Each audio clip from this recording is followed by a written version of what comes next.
Good evening, all. I'm Chief McAvoy, Chief of the Housing Bureau. With me is Chief Rohan Griffith, the Commanding Officer of the Force Investigation Division, and Deputy Inspector Joseph DeLeo, Commanding Officer of Housing Borough Brooklyn.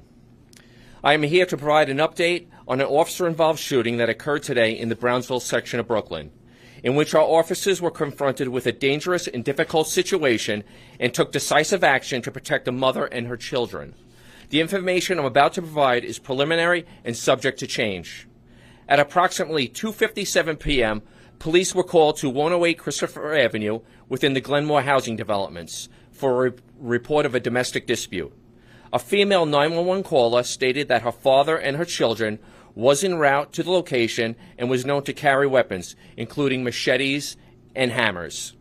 She reported that he was angry because another man had been watching their children, and she stated that he believed he was on his way to kill her.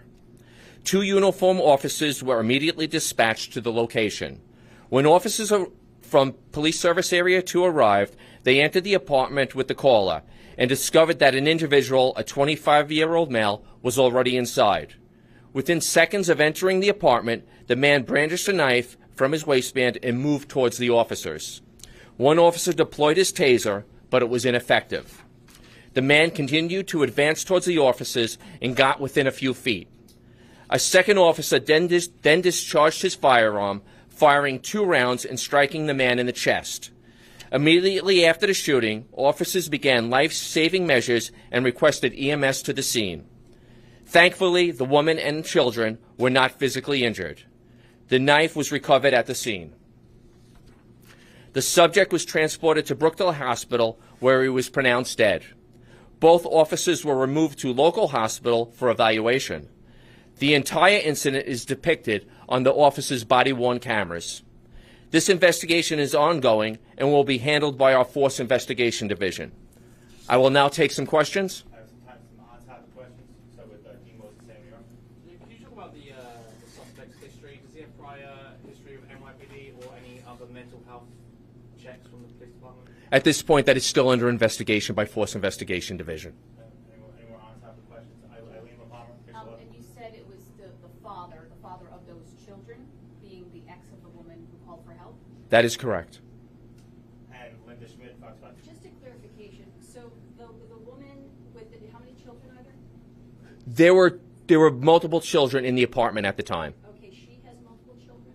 The woman? That is still under investigation. Okay, so she calls you, but she's not in the apartment? Is that right? She initially called from the apartment and met the officers in the lobby of the building. Okay, and then they went back up and then went into the apartment? That is correct. Okay, where he was with the kids? That is correct.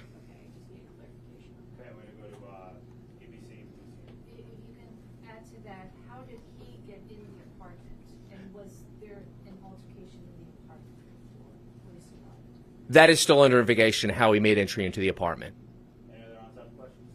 I'm going to go to Mac Rosenberg. What you may have mentioned this, but what did the woman tell officers about this man who was coming to the apartment specifically? She believed that he was on his way there to kill her. All right, folks. Thank you very much. Thank you for your time.